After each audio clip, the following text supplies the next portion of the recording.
This episode was brought to you by Bookout Blooms. Bookout Blooms sells cut, flowers, and designs. They're located in South End, Charlotte. They have beautiful flower arrangements for any occasion you can think of. They even have classes where you and a group of girlfriends can come and learn to make your own bouquets. So head on over to www.bookoutblooms.com to learn more information. And if you stop by the shop, tell them that those other girls sent you.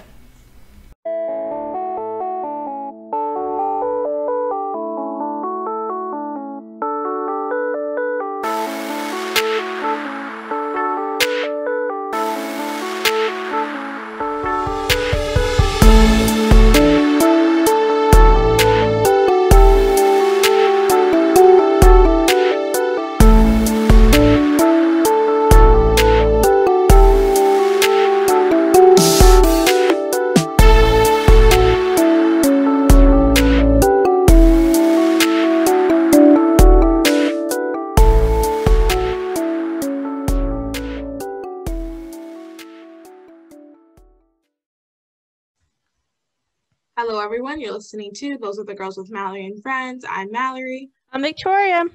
And we are changing culture and bringing back traditional values. Happy weekend. It's supposed to be a nice weekend. Looking forward to it. Yeah, me too. So you had an interesting week this week. It was your first week with a big girl job. Yes, How did it go? What advice can you give to our listeners who are nervous about applying for jobs or starting new jobs? What are your thoughts and advice? Okay, so first of all, this was such a great week. You guys have no idea how happy I am to have like a real job. As you all know, I love entrepreneur stuff. I'm never going to not be one. But the reality is when you start off as an entrepreneur, it doesn't pay the bills. And when you are an entrepreneur, there are a lot of bills that need to be paid and you can't pay if you don't have the money. So you need a real job. So honestly, like I've been really reflecting this week because this has been an amazing week. I absolutely love my job. I absolutely love what I do, which reminds me to say that these views do not reflect our employers. We will get better at that, and we won't be doing that in the middle of sentences after a while. Anyway. Can we add it to the intro? So it's something that's like added on at the very end of the intro? Yeah, maybe we should just do that. I feel like that would be so much easier. Yeah. But anyway, y'all, so it's really cool. I'm helping people, and that's something that I have always wanted to do. I am a constituent liaison for a congressperson. So that in and of it's like that is just helping people, I guess. I don't know how else in politics. And it's being in politics, which is 110% what I want. What I've wanted for a really long time. And I guess like advice I would say, because someone else asked me actually this week about, and remind me to tell you that story, this week about getting jobs, things like that. The best thing I can say is like networking. This one, first thing is this was 110% a God thing. My friend, so I was talking to my friend at church, and he's asking me a question about like why I hadn't gotten like super involved, or like why hadn't I become a member at the church, something like that. And I was like, well, honestly, I don't even know what is happening in my life. I don't know like if I'm gonna be here. I don't know, like everything's up in the air. I don't have a job. Like I don't know anything. I'm like anxious about like putting like my claws into something officially to take church. Like if I'm gonna become a member of a church, I'm gonna take it seriously. I'd like to be there for a decent amount of time. So he was like, well, he talked to me about his story, about how he just kind of took a step of faith and God provided, blah, blah, blah. And he was like, well, send me your resume. So I sent him my resume, and he's like, well, is there anyone in particular? And he was like, well, first he was like, well, what do you want to do? I was like, literally anything. Part of the thing is, obviously, like, because of my extracurriculars. This would be considered extracurricular right now. Because of this, I need a job that is not going to fire me when they hear me say that abortion is murder. And not necessarily because I don't even care. I mean, I would like for them to believe abortion is murder, but that's not the biggest thing. Like, even if they don't believe it, I would want to have a job that would have to still respect me and allow me to still do my extracurriculars. And the reality is a lot of jobs aren't going to do that. So I kind of had to do something politically related. So I told him something similar like that. And then he was like, well, is there anyone in particular? I was like, literally send it to anybody that you know. I don't care who it is. If they like, just send it to anybody that you know. So he sends it to this office and they get the resume. I'm like, okay, interesting. And then literally a week later, the person who had the position I previously had got another position and they needed someone. So I didn't even apply. My resume was just on their desk. She called, we did some interviews, and then bada bing, bada boom, I signed up. I have health insurance now. Yes. Remember, ladies, always have health insurance and a savings account. Find yes. a job that can get you that. Because thanks to Obamacare, health insurance is not affordable anymore. Yes, seriously. Like, and you know, to be honest, first of all, we have 60 days to finish up the paperwork. So I'm doing that this weekend because I was like looking at it, I was like, I don't understand what this is asking. And I want to get something like, I'm not a sickly person. Like, honestly, I haven't been to like the regular doctor. I don't know if this is bad, but I haven't been since like 2015. Yeah. Maybe even earlier than that or later than that, maybe like 2013 even. So like I don't go to the doctor, so I don't want to pay a lot. But you know, you never know what's going to happen. I do go. Well, you're also like a single person, which is a lot cheaper than having a spouse on your account. So don't do what I did. I got the cheapest account, not realizing our copay is only like it's like 20% of our like total visit. Not like, oh, you get like a $45 copay. Nothing like that. Sebastian goes to the doctor, like to get his regular checkup, had some blood work done. It's over $300. Yeah. So, just like our bill is over $300 because I didn't realize when I signed up that we didn't have like a $30 to $45 copay. Okay, yeah, I'm gonna have to. Yeah, like I printed out all of them. This is what I did because I could use I printed out all of the options, and then I'm gonna look over it tomorrow, and then look on like Dave Ramsey's website or stuff like that to see like what's the best way. Because that's how I decided. It's not a 401k, but something else like that, and that's how I decided. Dave Ramsey said something about 15%, and I was like, that's a bit much. So I did 10%, whatever it was. My recommendation, if they match, do enough to where they match. So kind of like, for example, I think like my company matches up to like, it's like I don't know, hypothetically speaking, because I'm not sure, like say they match up to like 5% of my salary I put in, I put all 5%, like I put that whole 5% in, because if not, you're losing money. Because I think for like, it might be like they match up like 100% to like 2.5% and then 50% from like 2.5 to 5%, and that's how much they match. So I was told always like match, like go up to however much they match. So like I get, hypothetically speaking, I'm not 100% sure. Like for me, it's like they match up to 5%. There's different levels in that 5%, but it's 5% match. They match. Yeah, max they match. There we go. So that's what my recommendation would be to everyone looking for a job. I've been in the workforce for 2.5 years now. Yeah, you're more of an expert than I am, but it's just really cool to do that. So, and honestly, it was like a God's providence type thing because, I mean, it had to, the way for this job to even be on my radar, for me to even get this, there were so many things that had to be perfectly in place for it to get it. So, the person leaving, the person who I met at my church only because I didn't have a church and I told someone random and they said, oh, come to my church. Like, it's just so many things. Well, she's not random anymore. She's probably like my best friend here now. But like at the time she was random. Yeah. Like it's just so many things that like God ordered. And then also too, I didn't even really like, I knew the job existed, but not really to the extent that I do now. So I didn't even, it's like one of those things I didn't even know to like pray for this job. You know what I mean? So it's just, it was really all God. And like my biggest advice is to like talk to people that you know. And I read in this book that we should all read one day, and it's called The Defining Decade. And in the book, it said how you're going to get your job isn't from your friends, it is from your acquaintances, because all of your friends are in a similar situation as you. So your friends pretty much know the same people. It's people who you are fairly acquainted with are going to help you get the job. My RNC internship was an acquaintance. This job, an acquaintance. Yeah, everything that I've gotten, like everything. Oh, yeah, when I worked at Kumon, an acquaintance. Like it's all. Yeah, I would agree with that. Yeah. I mean, I met Sebastian, an acquaintance, through an acquaintance. Like, yeah. I think the only way for you to meet new people is through acquaintances. Whether it's friends, significant others, jobs.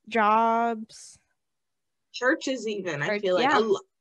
A lot of things you get from your acquaintances. I don't really know the full, like, I want to explore that idea more, but I don't know where to go with that. But, I mean, it's not that your friends don't have your best interest. It's just your friends are in the same boat as you. Like, well, not even that. Is like, I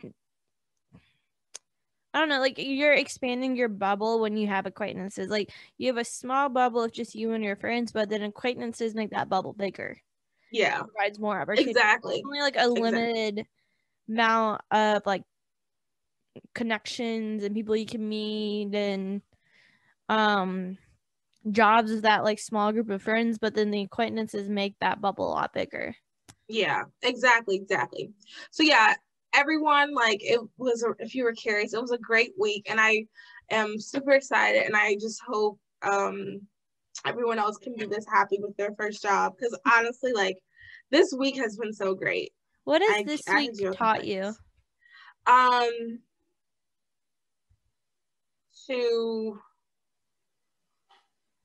Good question. What has it? I guess just to keep going, because I mean, even before getting the, like, I try to, and for better or for worse, I try to just kind of show highlight reels occasionally. You know, if it's late at night and you catch my Instagram story, you might catch me slipping. But for the most part, I try to just share highlight reels. So I was really like low. Like I don't like to depend on people, and going a year and some change without like a constant income, because before the pandemic I had a job. It was for my school, and it obviously wasn't like, it's part-time too, right? Yeah, and it was part-time, but like it also, like I had the money from that, and then it also, because of that, it helped pay for other things because it was through the school. So it was just like a whole lot. So like going from that to like not that was very, very difficult. And I think it's just to keep going. And then also too, that's what this week is taught, but also to like on the job, there are things that like there was like a time this week where I was taught something, and I'm very much a, let me just run this by you really quick to make sure this is okay type person. And that's not a bad thing, but there was a time where I couldn't do that, and I was like, okay, do I just stop doing this thing, or do I just keep going? But like, you know what, I'm gonna keep going. And I trusted my instinct. I guess maybe that's a better way to say it. Yeah. I trusted my instinct, and I did the thing correctly. And I think I was just nervous because like, I don't know if anybody else gets this way, but I don't typically, like, I'm a pretty brave person. The only time I ever get nervous, I think, is when in my head I've realized, okay, this is super important. So when I do really big things, I might not get nervous until I start thinking like, oh, this could change my life. Like this could, so in my head, some of the stuff, like one of the days I came to work and it just clicked to me like, okay, like I do well in this job. This is not just a job, this is a career. So like I kind of started psyching myself out just a teensy bit. And it's just like trusting my instincts, because like if I just go about it and I'm just like, oh, this is not that this isn't anything, but if I'm very relaxed about like this, I'm very successful, like I don't have any issues or problems. It's when I start like overthinking, like, oh my gosh, like this is it, like this could be the career, you know, like that's when it starts to get a little like so I guess trusting my instincts is what I learned. All that to say. That's a good thing. I know for me, like my first like month or so is I learned like starting off with like my first job, and this is some advice someone told me, is that you're there to make your boss look good. If you make your boss look good, then that's going to make you look good, and that's going to help you do better in the company. So whenever you're doing work, just making sure it's not you focusing on it to make you look good. Like your number one priority is make your boss look good, because that's the person who decides your raises, moving up in the company, stuff like that. And technically, literally for me, that's the person who's going to decide if I have a job in the next couple of months or years, I guess. Yeah. If she looks good, then, you know, she'll keep getting reelected. Yeah. Okay, yeah. Yeah, so that's my advice for anyone, is just focus on making sure you're doing whatever you can to make your boss look good. And that's not saying like you can't be like, not saying you can't question. I don't know if question's the right word, because I'll go back sometimes, say like, okay, like what about this methodology instead of this methodology you suggested? And my boss will be like, oh, thinks about it, and he'll either go, oh, you're right, or let's try it my way first and then we can try your way. Not saying like you can't do that, but like your top priorities, like whenever you submit anything for work, do anything for work, is your mentality should be, I'm doing this to make my boss look good. Yeah. So that, because that's how you move up in the company until you're the boss, like the CEO, because there's always going to be someone up like ahead of you, like unless you're the president, CEO of the company. Yeah. And even then you're probably reporting to board members. I was just about to say that. Yeah. Honestly, that's a very, very good tip. That's a very, very good tip. Yep. But yeah, so yay for being a successful career woman. So you're ready to get into our top stories for the week? It's been a crazy week. And like, it has been such a I feel like there is so much to talk about that like we're not even gonna be able to get to everything. You know, it's like just been one of those weeks. Yeah, so much has happened. First things first, Macaulay Culkin and his partner Brenda's song are parents to a baby boy who was born on April 5th. They named the child Dakota Song Culkin. Dakota is in honor of Culkin's sister Dakota, who died in 2008. The new family of 3 is happy and healthy, the statement said.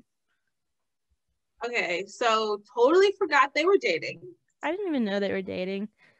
I remember seeing that on Facebook and being like, wait, what? I was like, oh yeah, he was on Joe Rogan and he mentioned it, and I was like, when he said it, I was like, how old is this episode? I feel like he's just forever like stuck in my head as that little boy. Oh yeah. You know? Like, he's like 40 years old. Like, I don't see him. And the thing too is like he hasn't aged either. So he looks like that. I mean, I guess he's more of a man now. Like I would probably say he's 20. Like he looks like he's like late teens, early 20s. Like I think he could still play a high schooler today. Probably. Yeah. I think that's probably why he doesn't act now, because the reality is like that's him. No one's ever gonna. Same with Urkel. I don't know if you ever saw Big Fat Liar. Yes. That was like the running joke about how everybody always wanted him to be Urkel. I feel like that's the same with Macaulay Culkin. Well, he too, like, yeah, because he was like an early childhood star. But like some people have been able to like adapt and change. Like who is it? It's not. Oh gosh. Who's in 50 First Dates? I do all those movies with Adam Sandler, the blonde woman. Jennifer Aniston? No. Oh, wait, that's not the right keyboard. The girl from Baby Daddy? No, with the cool voice. I love her voice. Drew Barrymore. Oh, Drew Barrymore was in E.T. She was a little girl in E.T. and like grew up in Hollywood, and like she's done like a really good job at kind of getting away from like that child actor, where I feel like a lot of child actors don't. Okay, so what else was she in? Because here's the thing though, like when I think Drew Barrymore, I don't think of her as a child. I mean, I guess maybe at one point people did, but like now I don't think of She her as a was a child. cute child. Like, she did a lot of stuff young. Drew Barrymore. Because she was in E.T. Because she, like, had stories talking about how, like, she was at these big Hollywood parties and she was, like, 10, 11 years old. Oof, that's sad. Yeah. Didn't she have like a cocaine addiction at like 13 or something like that? I don't remember. I remember hearing, like, she started, like, drinking when she was, like, Maybe that's how 13 rumors get or started. Maybe something. it wasn't cocaine. When she was 16, she became engaged to Leland Hayward. Who is that? Crazy. One of those rock star people. Yeah. Yes. That's something that I wish we talked a little bit more about. I wasn't really into like rock. So like for example, whenever I was talking about all this stuff with Lil Nas X, someone was like, well, Ozzy Osbourne like bit a bird on stage. Like what? Why was that? Like what? That's a little crazy. Yeah, she was in, let's see, she was in E.T. She was in another horror film with Stephen King's Firestarter. Irreconcilable, I can't talk today. Irreconcilable Differences. Let's see. She was in I'm a lot of like looking. 90s movies. The Yeah. Wedding Singer. Like, she's done well kind of like growing up. Oh, she was in Donnie Darko. I haven't seen that movie in forever. Mm-hmm. She's done a lot. But yeah, so kind of getting back to it. Yeah, it's just weird. I feel like Brenda Song has grown a little bit as an actress. Like, I know she was in a movie and she was on New Girl for some time. But it's just weird to, like, I don't know, it's just like the kid from Home Alone and London Tempted and had a I kid. know that is so weird. Like I kind of dig it. Like I'm like, whoa, my hair. Like I'm happy for them because I like that's cool. But at the same time, it's like London Tipton and like the kid from Home Alone. That's weird. Yeah.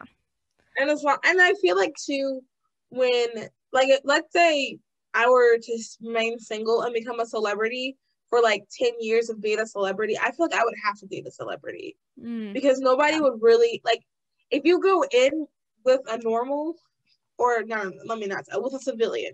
If you go in with a civilian, then like it makes you have that history with the civilian so they can have seen you through all of this ups and downs. But I feel like if you have been in Hollywood for a long time and you were single, you would have to be with someone who wasn't a civilian so they can understand the lifestyle. So I'm sure there's things that like, I mean, paparazzi aren't really a thing anymore, I guess, but like, let's say paparazzi still were a thing. If you're not a celebrity, I'm sure that would just get annoying real fast.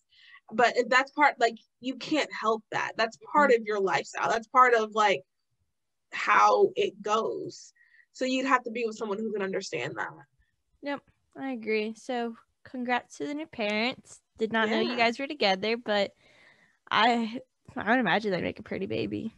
Oh, I would imagine that too. We wish you nothing but the best. Yes. All right. Our Listen next to this. story is Prince Philip's life and legacy will be honored on Saturday, April 17th, with an intimate funeral at St. George's Chapel at Windsor Castle.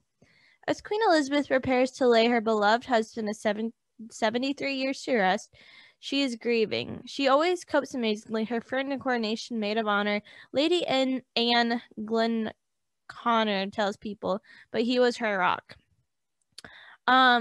The palace has made clear that no family members will be in uniform during the funeral. Members of the royal family will be wearing mourning coat with medals or day dress. That's to say, members of the royal family will not be in military uniform, a spokesperson said. This decision comes amidst questions surrounding Prince Harry's dress. The Duke of Sussex, who served in the British Army for a decade, was stripped of his honorary military titles when he chose to step back from royal duties. Had the dress code been different, Prince Harry might have attended the funeral in a suit, while other royal members wore uniforms reflecting their honorary appointments. After a year away from the UK, Prince Harry recently returned for the funeral. His wife, the Duchess of Sussex, stayed behind in California as she's in the third trimester of her pregnancy. Preceding the ceremony, Princes William and Harry will walk behind Prince Philip's coffin in a procession around the Windsor Castle grounds. However, the brothers will not stand side by side as their cousin Peter Phillips is slated to stand between them. Ooh, tea is hot. Drama. Couple of thoughts. Meghan could have absolutely gone if she wanted to. She would have flown private. She could have had her doctor sitting on her lap next to her if she wanted. She didn't go because how awkward is it? Hi, I know I just went on Oprah national TV for $7 million and talked crap about you. But hey, we're here to celebrate granddad. Like that. There's no, Yeah. I mean, yeah. Well, I will say I don't think they got the $7 million and went to Oprah and her production company. I don't think they claim they never got any money from it. They got publicity, but I don't think they got any money. Okay, you know what? We'll take their word for it. And they wanted to make that clear to everyone. They never got money from it. Okay, we'll take their word for it. Either way, they went on national TV and talked about their family. I'm not knocking what they did. Yeah. I think that because they go like, oh, we want a private life. Like, we just want to tell our side of the story. Well, if you want a private life, then handle this in private with your family. Like, this isn't the way to go about it. Right.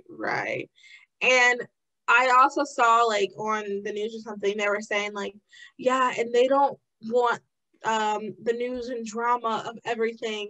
So they went on national television with Oprah to spill all the news and drama. Right. And, like, it just, and then I also saw somewhere too, I don't know how true this is. This I think might have been like a fake thing because of, you know, how people are, but I saw somewhere that said Meghan said she didn't want to go because it would be all about her if she went. And I'm like, okay. Which is, which, I mean, I'm not disagreeing on that, but it's still like, it just sounds so cocky. Well, you should have thought about that before you went on national television to tell your side of the story. Like, I get it. I agree with her about, like, I think the British tabloids are, like, awful to her. But they also needed to have a villain in their story. And they can't villainize Kate Middleton. They can't villainize their future queen. Good point. Because no matter what, she would have been queen. Kate, or she will be queen. Yeah, well, and apparently they were talking...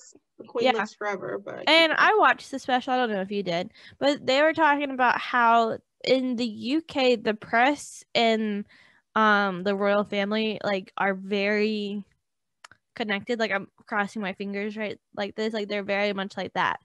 And apparently there's like always like a Christmas dinner for the press and the tabloids, and it seems like they're trying to be like on the good side of them, so they tell like the good stories. So, it's very interesting. Like, they're playing to the tabloids. So, like, I guess they'll provide them, like, the stories that aren't going to be that harmful to give some indication that the tabloids aren't favoring them 100%. I feel like that's what the Democrats are doing with, like, Governor Cuomo from New York. They're, like, throwing him out to, like, the wolves, which is, like, the media, to be scrutinized. So the media can say, oh, look, we are not biased because look what we did to Governor Cuomo. Oh, interesting. That is, and stuff like that, just, I hate thinking about that because then I'm like, what is real? Yeah. Well, nothing's real. Nothing's real. Everyone has their own perspective of a story. Yeah. And your perspective is only real to you because everyone has their own. Yeah. You know, which is it's crazy. But yeah, so I feel so bad for like Queen Elizabeth. Like, I know like they had like 73 like years of marriage, but it's just I just can't imagine. Yeah, especially being with someone for 73 years.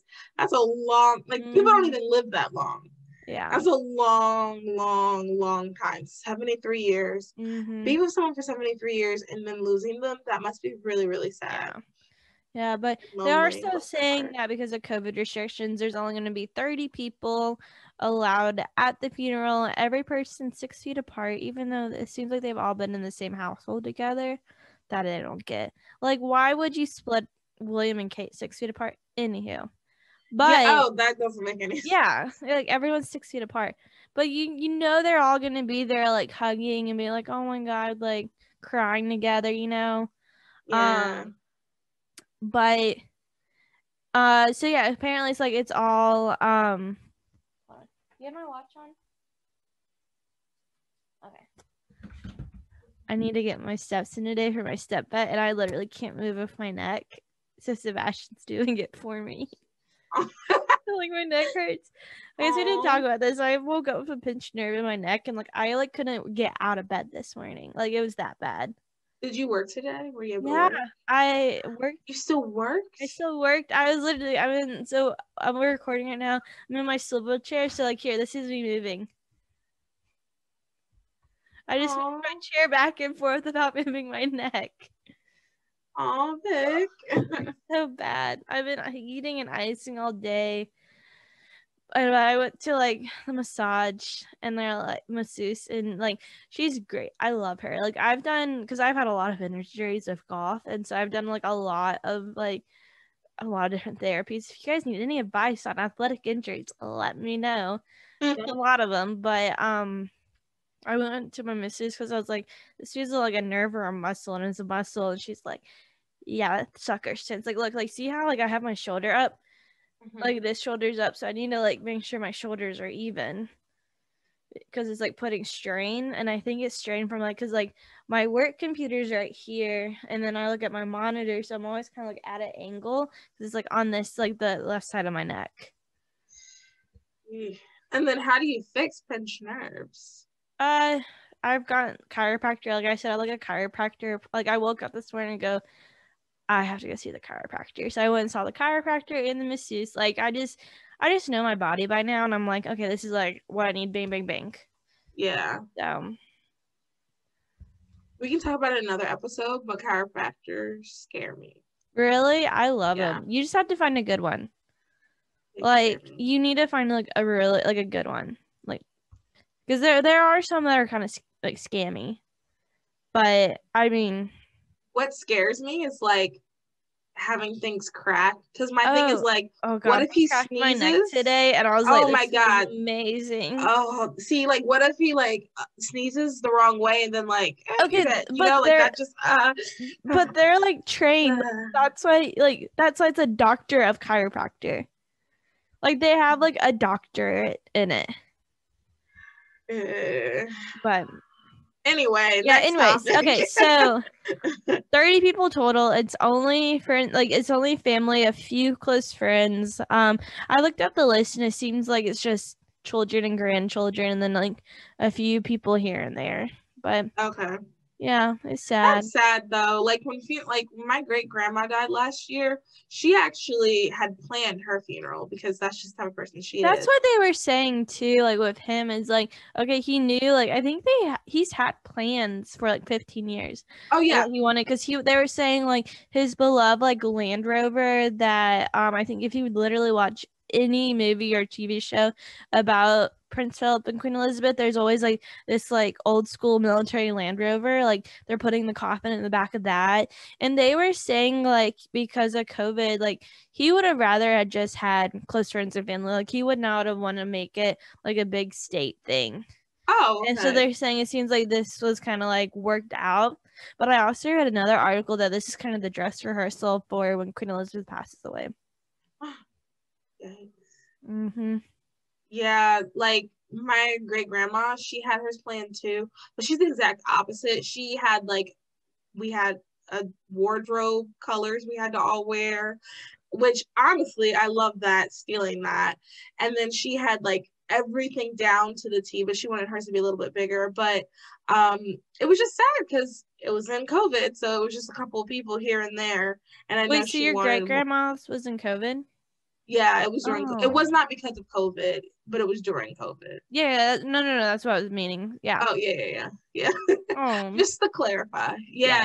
And it was sad because, like, I know she wanted more people, and it was just, like, a handful of us. Do you think you guys will do something different when, like, COVID, or do you think it's, like, too late? You know, it was in August, so it's kind of like... Well, maybe hopefully like, the 1 year anniversary is coming up. Things are starting to open back up. Maybe, because I know that, because she's like a sweet old Southern lady. So, like, I know her church was very important to her, but, like, because of COVID, like, it was literally just family, and I think maybe 1 or 2 friends. Well, I mean, she was 103, so no offense to her, but, like, not many of her friends were still around. But, like, awkward.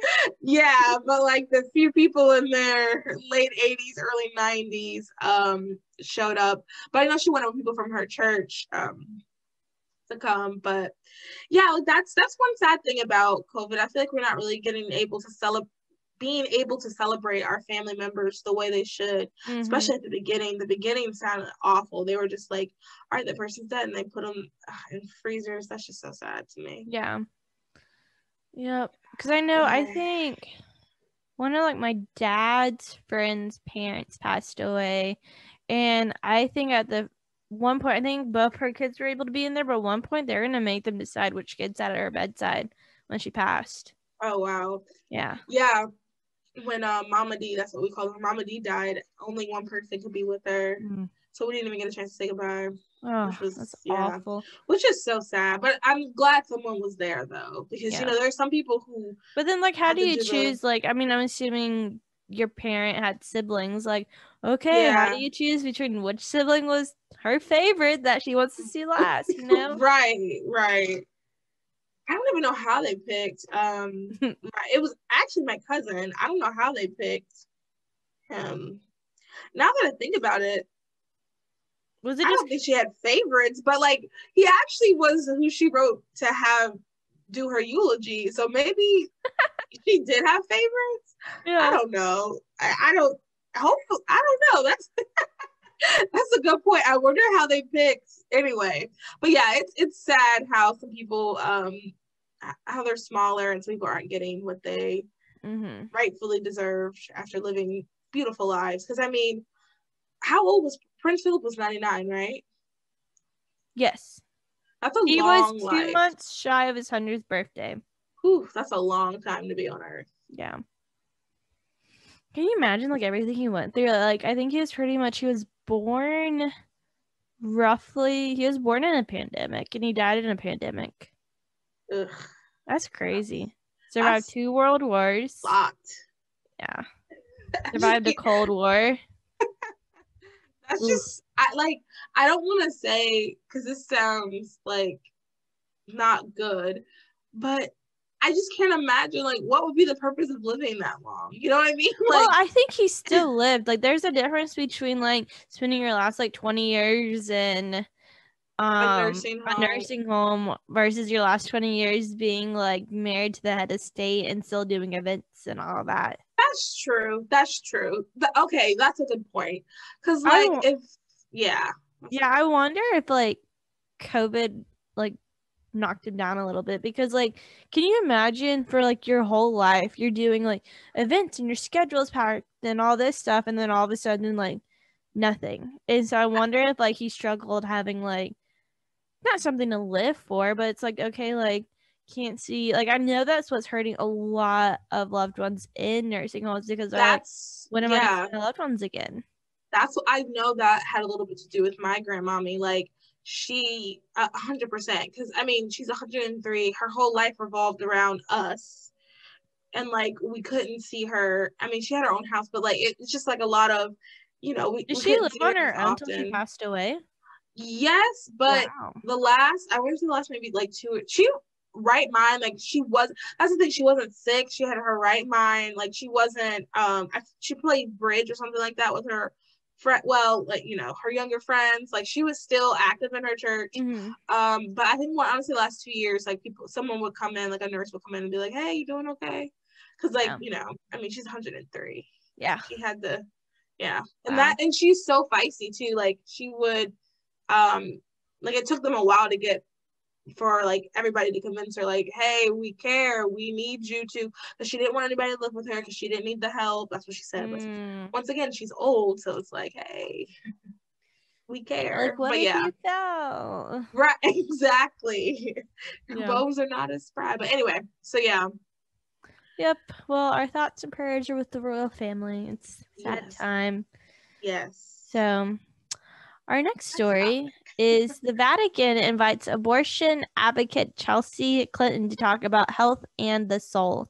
The Vatican Council for Culture and the Cura Foundation and the Science and Faith Foundation are partnering together to host the world's leading physicians, scientists, leaders of faith, ethicists, patient advocates, policymakers, philanthropists, and influencers to engage in powerful conversations on the latest breakthroughs in medicine, healthcare delivery, and prevention on May 6th to the 8th.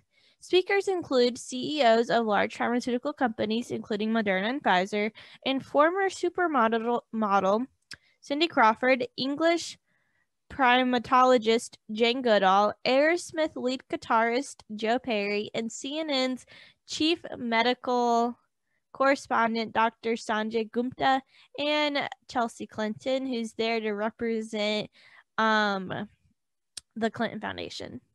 Chelsea Clinton is a high-profile abortion advocate like her parents, Hillary and Bill. Chelsea labors the pro-life movement as an anti-choice movement and is outspoken supporter of Planned Parenthood, the largest abortion provider in the U.S. The Catholic Church publicly professes that life begins at conception, and abortion is a case of direct killing of an innocent human being, a violation of the rights of the youngest members of our society and the human family. There's no mention of Clinton's anti-life stance on the Vatican's website. She is simply identified as Vice Chair Clinton Foundation. The church is actively elevating Clinton, who vocally advocates for a practice that harms mothers and kills innocent children, as an authority on the mind, body, and soul.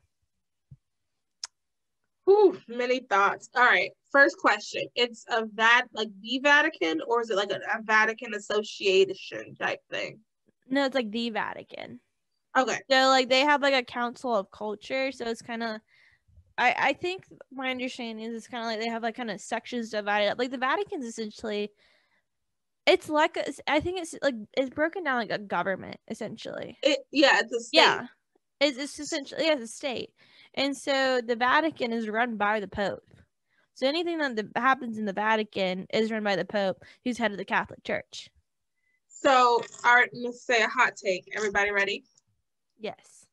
I don't think churches should be doing things like that. I don't think like the church should like having a council of people discussing, I guess, like if they're having people with the vaccines or like, I don't think the church should be involved in that. I think the church should stick strictly with like the Bible, I think, and like maybe Christian organizations, like if it was like a Christians for Science or something like that, but I don't think that, because when I just don't think the church. I'll play devil's advocate with you real quick. Don't you want the church and like Christian leaders sitting in on these conversations? Like these conversations are going to happen anyway. Don't you want them sitting in and kind of giving a Christian perspective for it? Absolutely, but I don't want it run by the church. I want it run by a Christian organization. Yep. I just don't like the idea of like the Vatican, of, you know, in Protestants, like individual churches. I don't like the idea of them running their own. That just doesn't. I think the church should stick to the gospel. Like this is, for example, the only thing I can think of right now is like race stuff. The church should be preaching the Bible, and if you preach the Bible, you don't have to worry about people being racist, because if they are following the Bible, then they're not going to be racist. You know what I mean? Like I just think it's a good way to look at it. Yeah, and like now the church, like like the Pope could come and like if there's a Catholics for Science, something like that, the Pope could maybe come sit in on that, or like maybe he could recommend a priest to go speak at that. But I don't think that I don't know. I just don't like the idea. I think they should. I just don't think there's a need. Okay, here, I'm gonna throw something else out at you. Why are we doing this conference in person in the middle of COVID? Traveling all the way to Italy. Especially if they're so anti, and all of these people, well, okay, I take that back. It may not be in person, but still. You're going to have a lot of people. Because, and that's the thing, is like they're having like these esteemed journalists, and that's like Katie Couric and like anyone that works at NBC and all this stuff. But I will say, I know to me. Yeah. If they're going to have all those people at the Vatican, that's very interesting. Yeah, I'm not sure. I don't know. Is it at the Vatican or is it virtual? I'm going to look that up real quick. Because, so here's my other thing too. So back to Chelsea, the reason why I don't think you should have, so the Vatican is hosting Chelsea, just to make sure I'm clear, I'm understanding. The Vatican invited Chelsea. Yeah, to sit in on this conference and be a voice on this conference. Okay, so that stuff like that I don't think is okay. I think that they should have people that align with their values if they're going to hold a conference, or if they're like, you know what, we're having Chelsea on as the opposing, like making it clear that they don't align with what Chelsea says, instead of just being like, yeah, Chelsea's going to be there. She has expertise.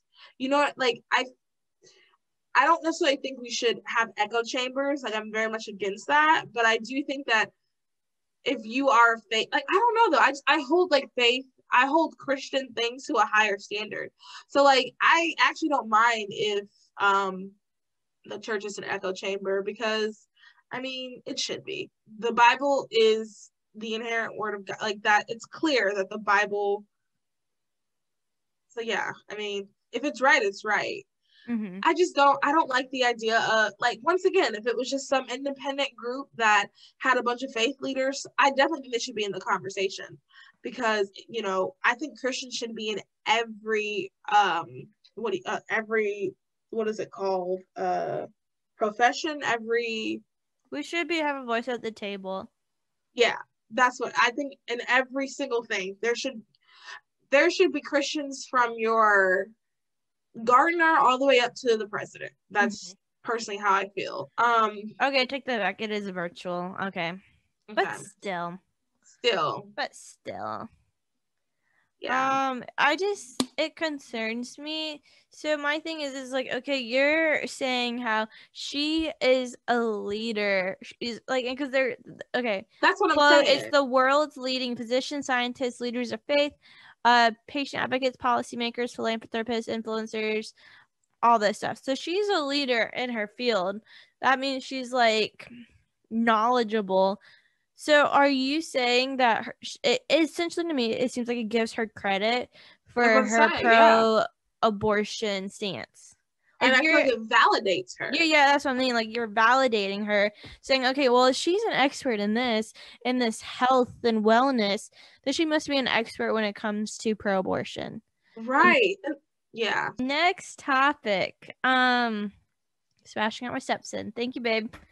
That's a good husband. I know. Our final topic, and this is some story that you're excited about. I am. For the first time, scientists have created embryos that are a mix of human and monkey cells. The embryos described Thursday in the journal Cell, appropriate name, were created in part to try to find new ways to produce organs for people who need transplants, said the international team of scientists who collaborated in the work. But the research raises a variety of concerns. Okay, so me out. It just, what is one? Isn't this like how the Planet of the Apes start? Is it? I thought they had like. There was like some sort of gene or something. I know that's what I thought it was just like genetically enhanced monkeys that took over the world.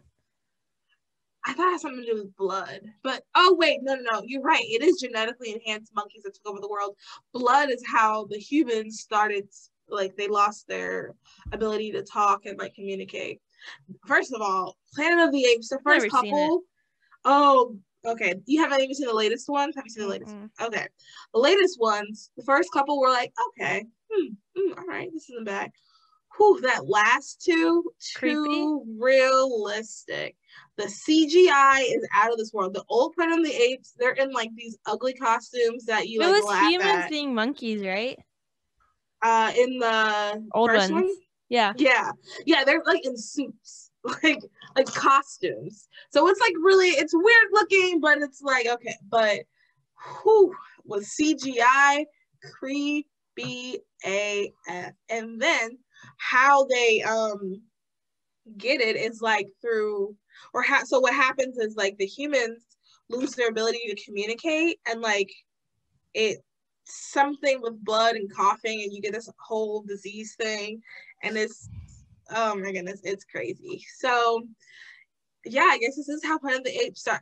So there's a lot of part of the reason why I want to talk about this, because I love stuff like this. This is so fascinating to me. And Alex Jones, everybody knows Alex Jones at this point. He actually, when he was on Joe Rogan's podcast, he said something like that. And it sounds like, looking at the Twitter thread that we got the article from, it sounds as if he's been saying something like that for years, that people are working on doing that. So shout out to him for, I guess, trying to warn us. And then the other aspect of it that I kind of do want to talk about is, haven't we seen movies? Don't we know that this isn't a good idea? That's the same with like robots. Like, we're going too far. We know what happens. Why are we? I don't get it. Like, what? Do we not see the warning signs? Yeah, they're not like, this is not a good idea. And then also too, in the comments I was reading, someone made a good point. Okay, it's half human, half monkey. Does it have the same rights as humans? Are they considered American citizens? What if one of them gets out? Well, there's that robot in like Saudi Arabia or something that's deemed a citizen. That's awful. Yeah. And so this isn't the same, but kind of, that's how I feel about clones. Are clones humans? Because they're not made in the image of God. It's not a direct descendant from God. You know what I mean? Yeah. So these monkey humans, would they go to heaven or hell? Would they have souls? See, stuff like that. Like, I feel like when you start doing that, that's too much. Don't all animals go to heaven? Well, no. But if you want to believe they do, I don't want to burst your bubble or anyone's listening. I don't think so. From my understanding, where else would they go? The ground. Because they don't have souls. Doggy has a soul. Have you met my dogs? They have souls. Okay, like your spirit goes to heaven, not your body. So like, I don't want to burst anyone's. I mean, yeah. I'm gonna prove you wrong. I'm gonna prove you wrong. I could be wrong. That's just from what my understanding was. I mean, I am willing to be wrong. I'm willing to be wrong, but The Catholic Church traditionally teaches that animals do not go to heaven. Oh my God, I'm going to start crying. Baby King, you're coming with me to heaven, okay, baby? Well, so from my understanding,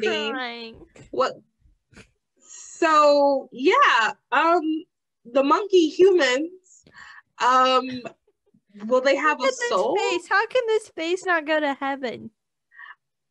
Look at this face. No, I mean, beautiful. Absolutely beautiful. I don't know how to respond. I'm traumatized. I'm crying. I'm actually crying. Oh, I'm sorry. I mean, it's not. I mean, she's not dead. She's not dead. I'm cloning her. We've already determined that. Oh, okay. Well, okay. So then, do you think the clone have the same rights then, I guess?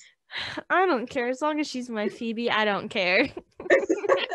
Okay. Have you seen, by chance, the movie Pet Sematary? Isn't that what Pet Sematary is about? I don't know. I haven't seen Pet Sematary. Now. I'm sorry. And I'm sorry to anybody listening. I just thought it was like common knowledge. I just felt like they taught us as kids is like, oh, all the animals on the ark, that means God loves them. That's when they're going to heaven.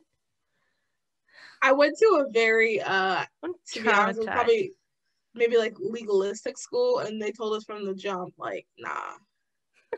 And like we read King James version and everything of the Bible. So we couldn't celebrate Halloween. We couldn't have we never did anything for Valentine's Day. So yeah, so half human hybrids can cause a lot of drama for various reasons. Just the discussion of them can cause people pain. I'm traumatized. Yeah.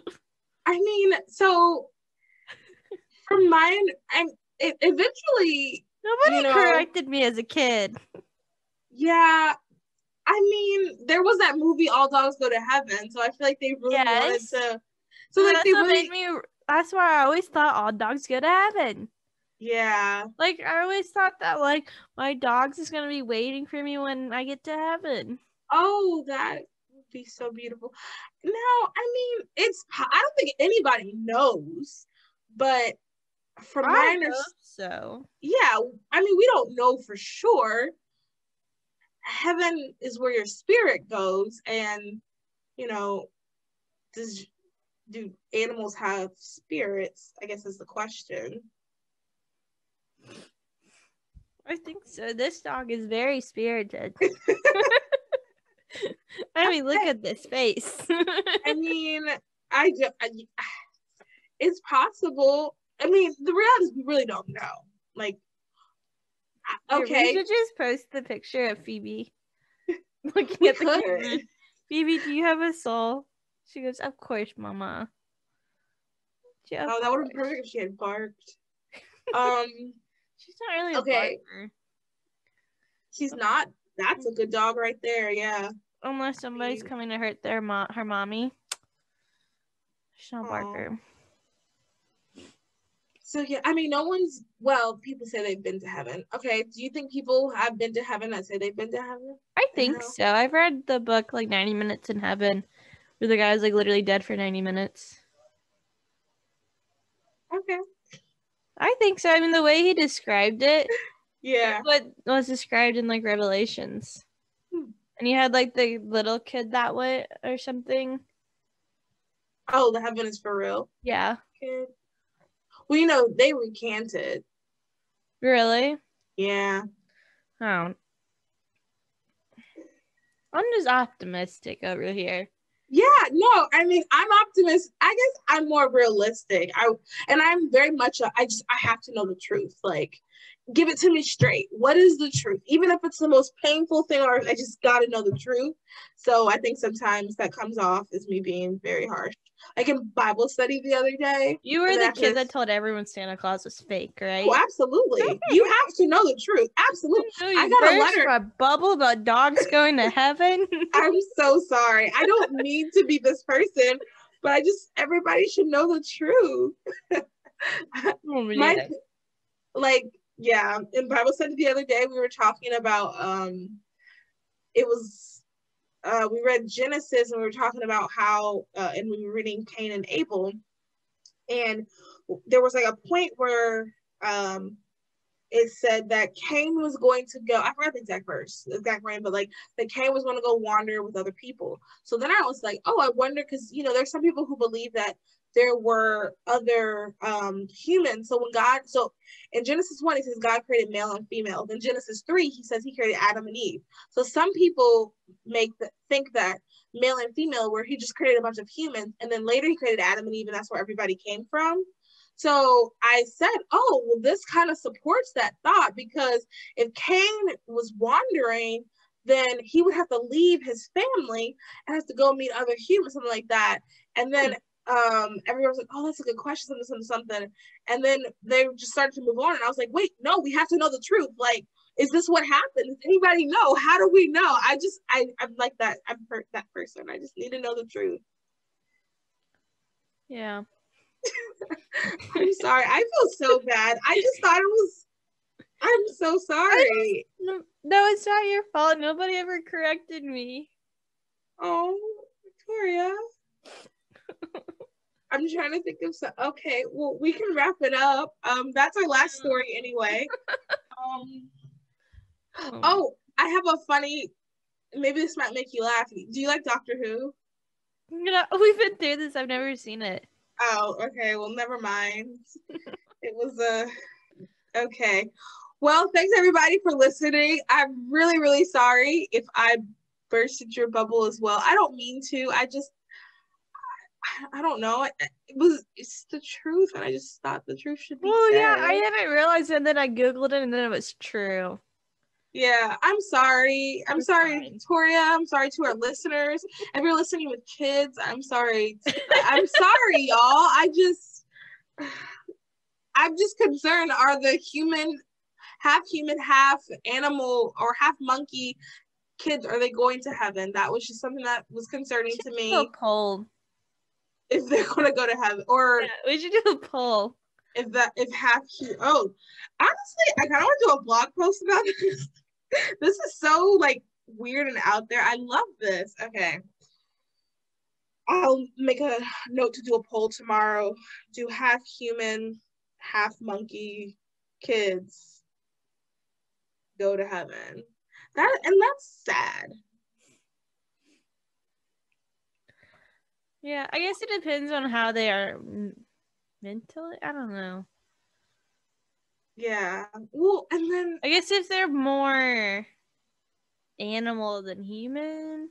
What if it's different for each one? What if there's like one has more of like an animal trait than like another one does? Yeah. That'd be weird. That would be really weird. And like, do they have the same rights? Because it's like the concept of like one like sibling could be taller than the other. Like it's just genes. However the genes hit. Oh, that's true too. Yeah, I wonder how it would look. Honestly, the last time I went to the zoo, and Melanie, she always like teases me about this. This gorilla, like this female gorilla, she gave me the scariest side eye. Like I was like, I don't, have you seen me before? Like, I don't know what's going on. I did not take your man. Like, it was like one of those like really like human side eyes, and I was like, oh, I don't like this. I don't like when they look human, like when they look too human, you know? Like, I like when they're super ugly and hairy, because like, oh, look at the animal. When they start looking kind of like too human, I'm just like, no. You look like me, but you can beat me up. Right, exactly. Oh my God, exactly. Like if you kill me in a heartbeat. Oh, if she had come out, I want to say I would fight for my life, but at the same time, I don't. Okay, then we can end after this. Is fighting for your life more painful than just taking it? Just like surrendering? Yeah, like if she started running at me, if I just went, I surrender, destroy me, would that be more painful than me fighting? Because I'm also doing my energy. I'm hitting her, which is probably going to hurt me. I wonder too, because it's the concept of like, okay, when you're in a car crash, if you tense up, it's where it's off, versus if you don't see it coming. That's why they say like when people who are drunk drivers survive, yeah, they're so relaxed and they just don't see it coming. Either way, you see it coming, though. Well, no, like they just like it doesn't click in their brain that something bad's about to happen. No. I mean, like if I just give up, I would. Well, yeah, like your body's a lot more relaxed as long as you don't tense up. Oh, that's true. I guess if I just go, I'll see you soon, Jesus, and then just take it. Yeah. So maybe I would. Yeah. Maybe I would. I don't know. I don't know what I would do if she came out of the cage. Because I mean, she gave me the creepiest side eye. I did not like it. It made me so uncomfortable. But yeah, so thanks everybody for listening. Our donation for the month is for Lily's for her billboard that's going to go up in San Diego that says women don't need abortion to succeed. The goal is $4,000, which is a lot, but I think we can do it. Like, I think if everybody gives $5 here, $10 there, share. Let's do this. It's going to make a huge difference. Make sure you listen to that episode too, because we talk about why it's important, why she wanted to do this, and all that jazz. Yep.